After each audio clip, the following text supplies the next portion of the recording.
عام طور پر جب ہم کسی طبی تشخیص یا میڈیکل ڈائگنوسس کی بات کرتے ہیں تو ذہن میں ایک بہت ہی واضح سی تصویر ابھرتی ہے۔ بالکل انجینئرنگ کی طرح۔ جی، ایک سیدھا اور صاف فیصلہ۔ ہاں، فرض کریں کسی کے بازو کی ہڈی ٹوٹی، ایکس رے پر لکیر نظر آئی اور بس ڈاکٹر نے بتا دیا کہ یہ رہی بیماری اور یہ رہا اس کا علاج۔ بالکل ایسا ہی ہے۔ طبی سائنس میں چیزیں اکثر بلیک اینڈ وائٹ ہی ہوتی ہیں۔ لیکن آج کی اس تفصیلی گفتگو یا ڈیپ ڈائیو میں ہم جس جانب جانے والے ہیں وہ اس کلینکل دنیا سے بہت آگے کی بات ہے۔ 100%۔ کیونکہ جب ہم کلینک کے بند کمرے سے باہر نکلتے ہیں اور انسانی نفسیات کی پیچیدگیوں کو یا معاشرے کے دکھ درد کو دیکھتے ہیں تو وہاں کوئی ایکس رے مشین کام نہیں آتی۔ اس دھندلے منظر نامے کو سمجھنے کے لیے ایک بالکل مختلف آنکھ درکار ہوتی ہے۔ بالکل صحیح کہا آپ نے۔ اور آج ہماری اس گہری تجزیاتی گفتگو کا موضوع اردو ادب کی ایک ایسی ہی عظیم اور کثیر الجہت شخصیت ہیں، کوثر چاند پوری، جنہوں نے انسان کے جسم کو بھی سمجھا اور معاشرے کی نفسیات کو بھی۔ جی، اور آج کی اس گفتگو کی جو بنیاد ہے وہ ایک بہت ہی خاص اور جذباتی تحریر ہے جو ان کے بیٹے نعیم کوثر صاحب نے لکھی ہے۔ ہاں، یہ محض ایک سوانح حیات نہیں ہے، یہ ایک بیٹے کی عقیدت بھی ہے اور 20ویں صدی کے اردو ادب کے ارتقاء کا ایک آئینہ بھی۔ اور نعیم کوثر صاحب کا ذکر آیا ہے تو یہ بتانا بہت ضروری ہے کہ وہ خود بھی اردو کے ایک نہایت نامور افسانہ نگار تھے۔ گو کہ آج نعیم کوثر بھی ہمارے بیچ نہیں ہیں، وہ اس دنیا سے رخصت ہو چکے ہیں، مگر اپنے والد پر لکھی ان کی یہ تحریر واقعی ہمارے لیے ایک بڑا سرمایہ ہے۔ بے شک۔ اور اس سے پہلے کہ ہم ان کے اس حیرت انگیز سفر میں مزید آگے بڑھیں، سننے والوں سے ایک چھوٹی سی گزارش بھی ہے۔ جی فرمائیں۔ دیکھیں، ہم آئے دن سوشل میڈیا پر کئی ایسی ریلز یا ویڈیوز کو لائک یا فالو کرتے ہیں جو بعض اوقات تہذیب سے بھی گری ہوتی ہیں۔ بالکل ایسا ہی ہے۔ تو اگر آپ ہماری اس ادبی کوشش کو بھی تھوڑی پذیرائی دیں، اسے لائک یا فالو کریں، تو یہ صرف ہماری نہیں بلکہ اردو ادب کی حوصلہ افزائی ہوگی۔ اور ہاں، خوشی نہ غمی اب یوٹیوب اور انسٹاگرام پر بھی موجود ہے۔ بہت خوبصورت اور ضروری بات کہی آپ نے۔ ادب کی ترویج ہم سب کی ذمہ داری ہے۔ تو اگر ہم کوثر چاندپوری صاحب کے ابتدائی سفر کی طرف واپس آئیں تو ان کا پروفائل بڑا دلچسپ ہے۔ بہت دلچسپ۔ سرکاری ریکارڈ بتاتا ہے کہ وہ 18 اگست 1900 کو ضلع بجنور میں پیدا ہوئے، پھر انہوں نے بھوپال میں تعلیم حاصل کی۔ جی، اور 1918 میں آصفیہ طبیہ کالج سے طب کامل یعنی میڈیسن کی ڈگری حاصل کی۔ اچھا، تو وہ باقاعدہ ایک کوالیفائڈ ڈاکٹر تھے؟ 100%۔ 1955 میں تو وہ ریاست بھوپال میں میڈیکل آفیسر بھی مقرر ہوئے۔ پھر 1965 میں ہمدرد نرسنگ ہوم دہلی سے منسلک ہو گئے۔ طب پر انہوں نے باقاعدہ 9 کتابیں تصنیف کی۔ 9 کتابیں صرف طب کے موضوع پر؟ یہ تو بہت زیادہ کام ہے۔ بالکل، اور وہ کوئی عام ڈاکٹر نہیں تھے جو صرف پرچی پر نسخے لکھ دے۔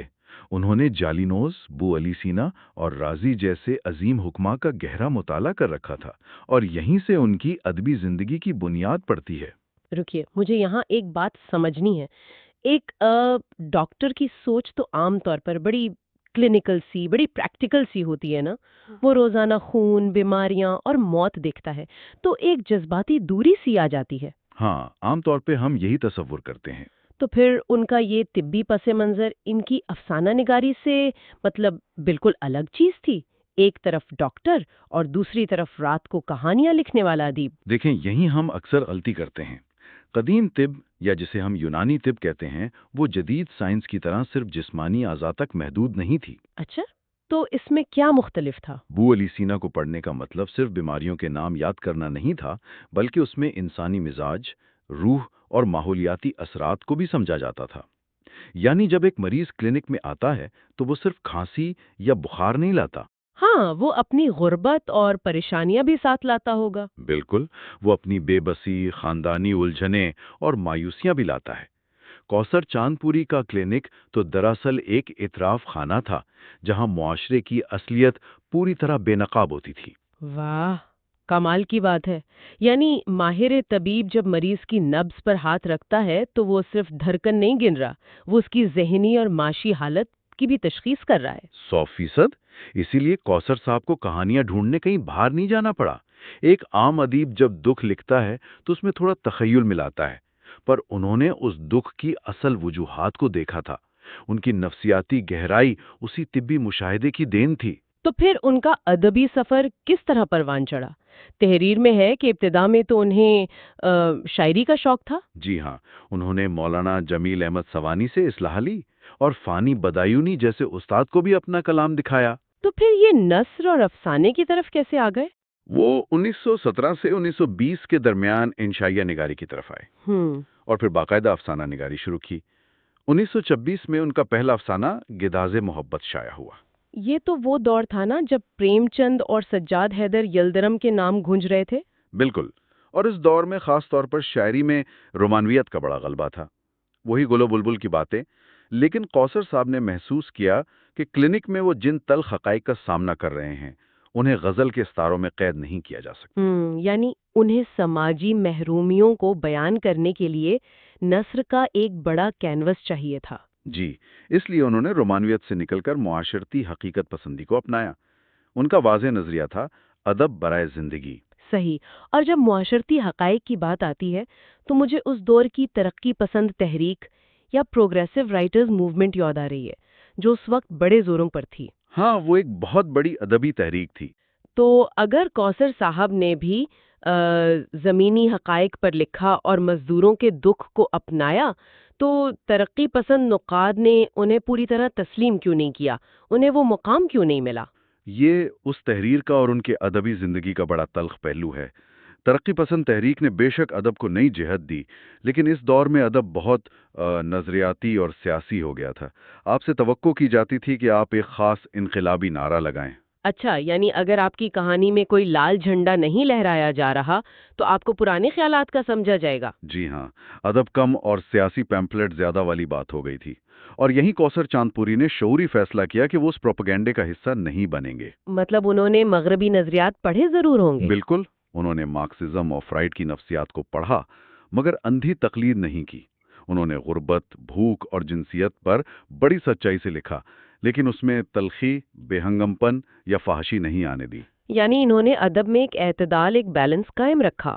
جی، مگر ادبی سیاست میں اکثر اسی اعتدال کی بھاری قیمت چکانی پڑتی ہے۔ نہ تو ترقی پسند انہیں اپنے ایجنڈے کا حصہ سمجھتے تھے اور نہ روایت پسندوں کو ان کی حقیقت پسندی ہضم ہوتی تھی۔ کیونکہ درمیانی راستہ چلنے والوں کو لوگ اکثر نظر انداز کر دیتے ہیں۔ 100%۔ وہ دو انتہاؤں کے بیچ کھڑے ایک سچے فنکار تھے جس کا انہیں نقصان اٹھانا پڑا۔ لیکن کیا اس رویے نے انہیں روکا؟ بالکل نہیں۔ مطلب ان کا تخلیقی سفر تو کسی معجزے سے کم نہیں۔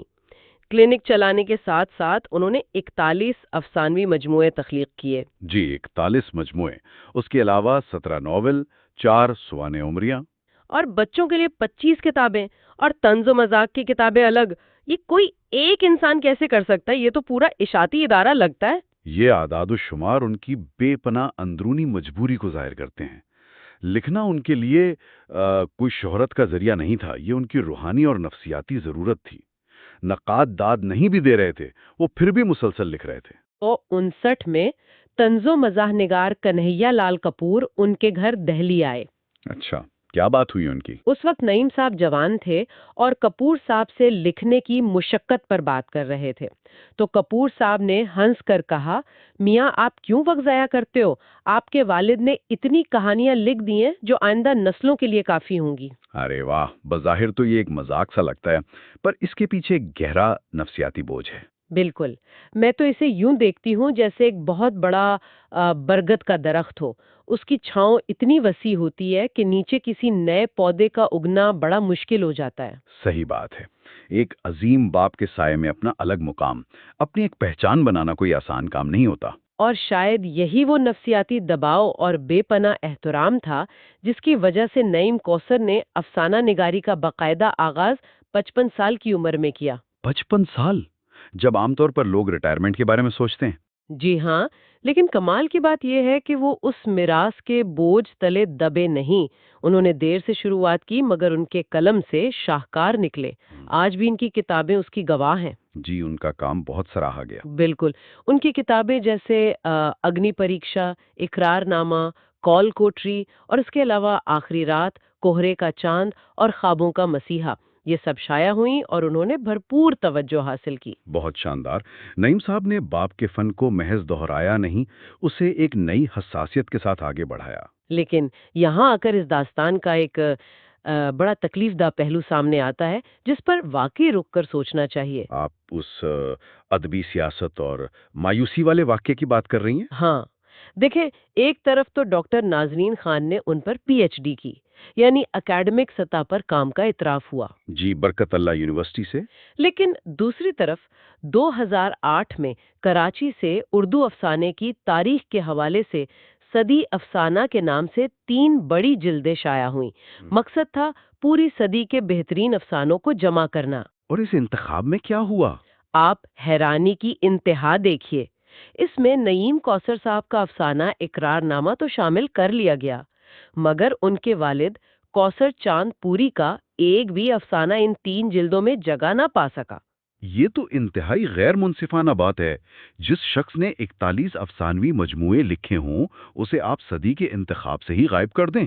بالکل، اور نعیم کوثر لکھتے ہیں کہ جب انہوں نے یہ دیکھا تو وہ بے تحاشا آبدیدہ ہو گئے تھے، وہ رو پڑے۔ ایک بیٹے کے وہ آنسو صرف جذباتی نہیں تھے، وہ دراصل ادبی تاریخ مرتب کرنے والوں کی بے حسی پر تھے۔ اس سے پتہ چلتا ہے کہ یہ کمیٹیاں یا ادارے جب انتخاب کرتے ہیں تو اس میں کتنے تعصبات ہوتے ہیں۔